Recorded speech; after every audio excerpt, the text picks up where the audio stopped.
भाषा जोड़ने का काम जितना करती है, तोड़ने का भी उतना ही करती है। ये वैसे ही हुआ कि आप कहते हैं प्रेम तो जोड़ता है, तोड़ता क्यों है? तो जिससे आप प्रेम करते हैं, कोई और उससे प्रेम करके देखे, फिर तोड़ देगा एकदम। भाषाई विवाद सर ऐसा भी हाल में देखने को मिल रहा है जो हाल फिलहाल का है नहीं, है लंबे समय से चल रहा, लेकिन अभी फिर चर्चा में आ गया है। अगर हम देखें महाराष्ट्र, तमिलनाडु, कर्नाटक, हर जगह पर यह बात दिखाई देती है कि भाषाओं के नाम पे लोग लड़ रहे हैं।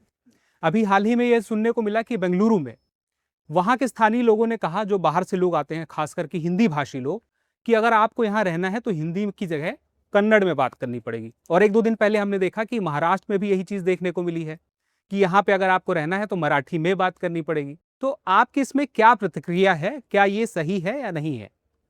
मतलब प्रतिक्रिया किसकी तरफ से हो, देखना पड़ेगा ना। जो ऐसा कर रहे हैं क्यों कर रहे हैं, एक तो ये सोच सकते हैं। हमें कैसे रिस्पॉन्ड करना चाहिए, एक ही सोच सकते हैं।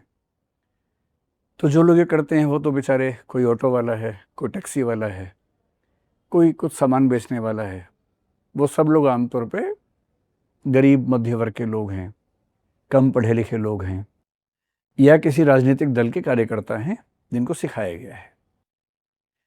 तो जो ऐसा कर रहे हैं वो तो मेरा मानना है कि भोले भाले इमोशनल लोग हैं, जिन्हें किसी ने सेंस ऑफ रिलेटिव डिप्राइवेशन भर दी है।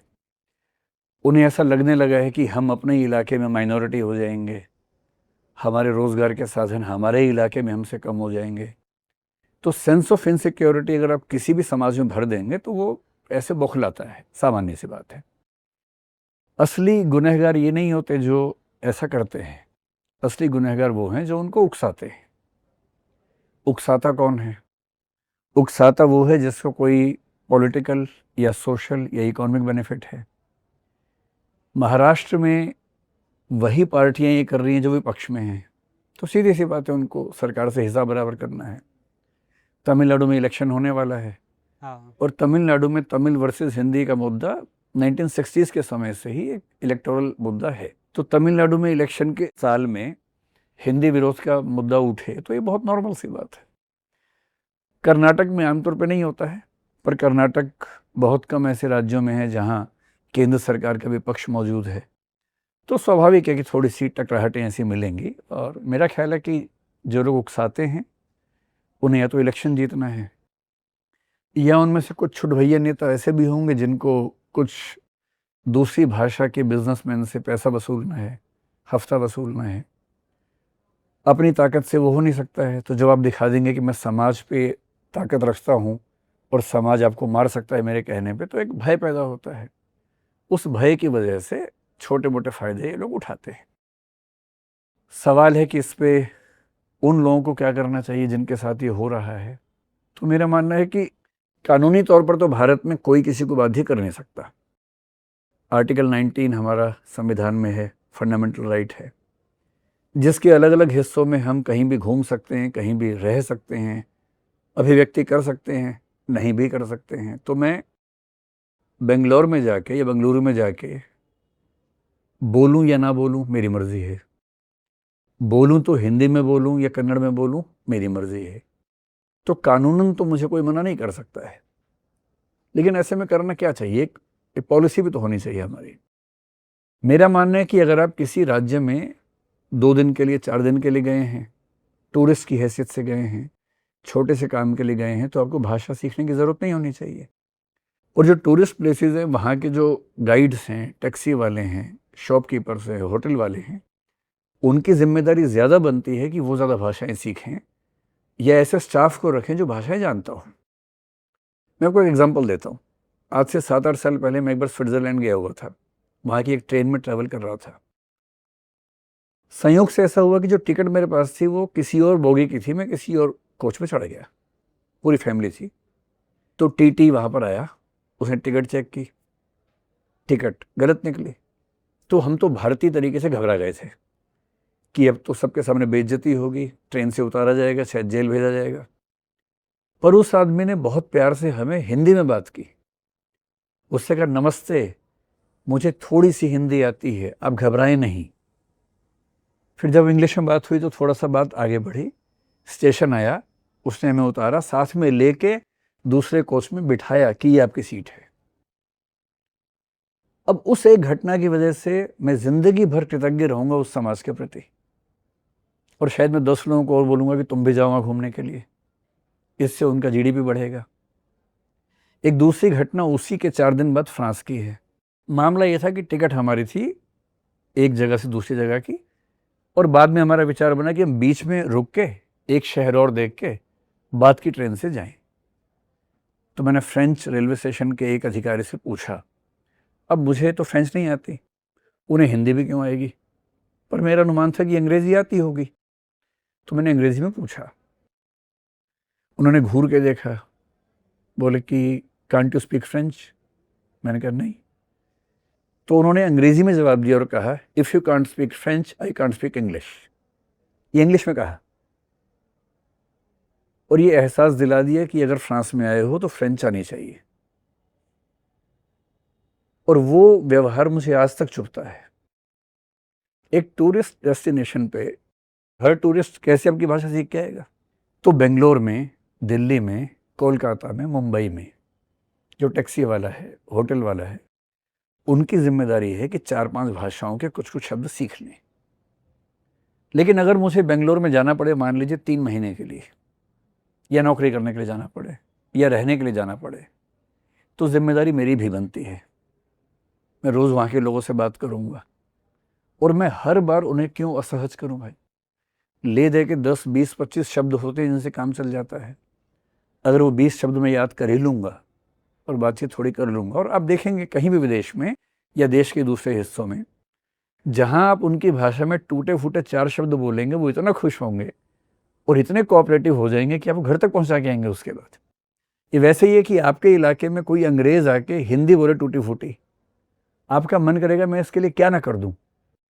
तो मैं हिंदी जानता हूँ, इसलिए मैं बेंगलोर में हिंदी ही बोलूँगा, इस जिद की भी ज़रूरत नहीं है। अगर मुझे वहाँ रहना है, 3 महीने, 6 महीने मान लीजिए रहना है। एक बैंक अधिकारी एसबीआई में कुछ दिन पहले घटना हुई। उस बैंक अधिकारी ने बेंगलोर शहर में एक कस्टमर से ये कहा कि मैं इंडिया में रहती हूँ, हिंदी में ही बोलूँगी, कन्नड़ में नहीं बोलूँगी। अब ये एक पॉलिसी का मामला है। सरकारी बैंक है, सरकारी बैंक में कौन लोग आएंगे? वहाँ के लोकल्स आएंगे। उन लोकल्स को हिंदी क्यों आएगी? एक लोकल सर्विस अगर सरकार दे रही है तो जिस भी इलाके में देंगे वहाँ की भाषा में होनी चाहिए। रिजर्व बैंक ऑफ इंडिया का नियम भी यही है कि किसी भी सरकारी बैंक में, प्राइवेट तक में, वो कहते हैं कि बैंक में ऐसे कर्मचारी ज़रूर होंगे जो वहाँ की भाषा में लोगों से बात कर सकते हैं, और पब्लिक डीलिंग वही लोग करेंगे। तो हम हिंदी वाले हैं, इसका मतलब ये नहीं है कि हम नियमों को भी खारिज कर देंगे। भाषा बहुत सेंसिटिव मामला होता है, और भाषा के मामले में कोशिश ये करनी चाहिए कि हमारा मिजाज ऐसा हो कि प्रॉब्लम सॉल्व हो, ना कि प्रॉब्लम बढ़े। तो 3 बातें। पहली बात, ऐसी बातें कौन भड़काते हैं? जो ऐसा करते हैं जनरली वो भोले भाले लोग हैं, उनसे बहुत नाराज़ नहीं होना चाहिए। तीसरी बात, हमें कानूनन नहीं घबराना है। कोई बदतमीज़ी करे, हमला करे, पुलिस में कंप्लेंट करनी चाहिए, वीडियो रिकॉर्डिंग करनी चाहिए उसकी, ताकि दबाव उन पर भी हो। लेकिन अगर मैं टूरिस्ट की हैसियत से नहीं जा रहा हूँ और मुझे वहाँ रहना है लंबे समय तक, तो बेहतर है कि कुछ शब्द मैं सीख लूँ, ताकि अंतिम रूप से तो जिस व्यक्ति से मैं बात कर रहा हूँ संवाद होना चाहिए ना। तो मेरा मानना ये है कि जहाँ आप जाएं, be a Roman when in Rome, not for 2 days, but if you are in Rome for 10-15 days, try to be Roman. ये कहने का भाव है। कुछ मेरे फ्रेंड्स सर बेंगलोर में जिससे रहते हैं, तो मैंने एक बार पूछा भी था उनसे कि आप जब मार्केट जाते हैं सामान लेने के लिए, तो हर कोई तो उतना पढ़ा लिखा है नहीं कि आप इंग्लिश के वर्ड बोल लेंगे। तो कभी सब्जी लेने जाते थे तो उनके साथ ये दिक्कत हो जाती थी कि उसका नाम क्या है, तो वो नाम ले ही नहीं पा रहे हैं। फिर जाके उस पर हाथ रख के बताना पड़ता था कि ये है, ये दे दो। तो वो दिक्कत आती थी, बट वो सीख गए धीरे धीरे। मुझे ध्यान है कि एक बार मैं ऐसी एक यात्रा में था, बस की यात्रा में था, मतलब प्राइवेट बस थी, 15-20 लोग हम एक ग्रुप के ही थे। वो उसी यात्रा की बात है, यूरोप में ब्रातिस्लावा एक शहर आप जानते होंगे, स्लोवाकिया की राजधानी है, चेक की वियना, उसके बाद एक और शहर हम जा रहे थे।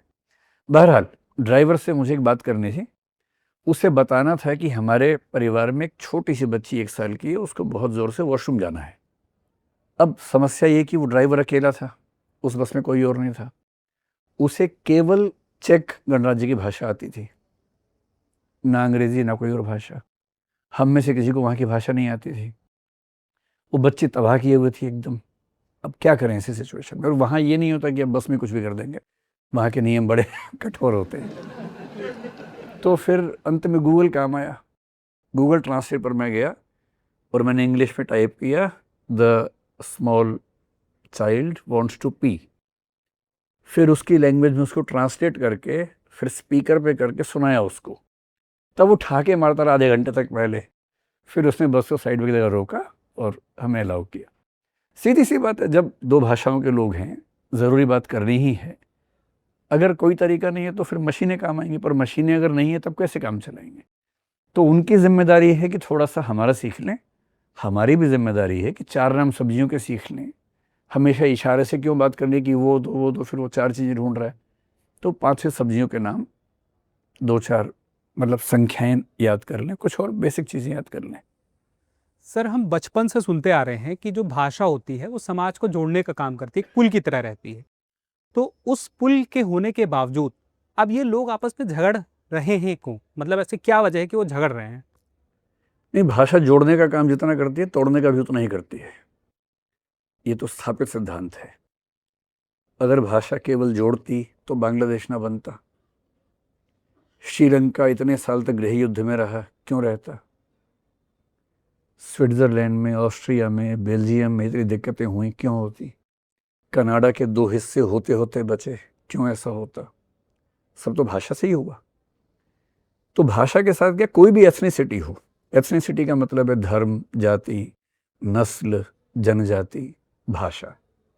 ये वो प्राथमिक पहचान समूह की होती है जिसके लिए लोग मर मिटते हैं। इन सब में से सबसे गहरी पहचान भाषा होती है, क्योंकि पैदा होते ही हम भाषा में ही सुनते हैं, भाषा में ही बात करते हैं, सोचते भाषा में हैं, महसूस भाषा में करते हैं, बोलते भाषा में हैं। तो भाषा, धर्म, जाति, नस्ल सब सेकेंडरी हैं, सबसे पहले भाषा है। तो भाषा के साथ हमारा एक ऐसा लगाव बनता है। ये वैसे ही हुआ कि आप कहते हैं प्रेम तो जोड़ता है, तोड़ता क्यों है? तो जिससे आप प्रेम करते हैं, कोई और उससे प्रेम करके देखे, फिर तोड़ देगा एकदम। आपको पॉजिटिवनेस भी तो होती है ना। तो एक भाषा आपकी है, आप अपनी भाषा में कंफर्टेबल हैं, एक समूह है। और मनुष्य को जिंदा रहने के लिए 2 इमोशंस चाहिए। एक कलेक्टिविटी, कि हम सब एक हैं, वी फीलिंग, जिसका चरम है नेशनैलिटी।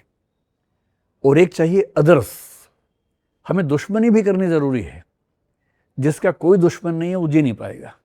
हमारे इंसान होने की प्रक्रिया में, इवोल्यूशन के प्रोसेस में, हम जिस तरह से डेवलप हुए हैं, हम बहुत सारे दुश्मनों से लड़ते लड़ते डेवलप हुए हैं।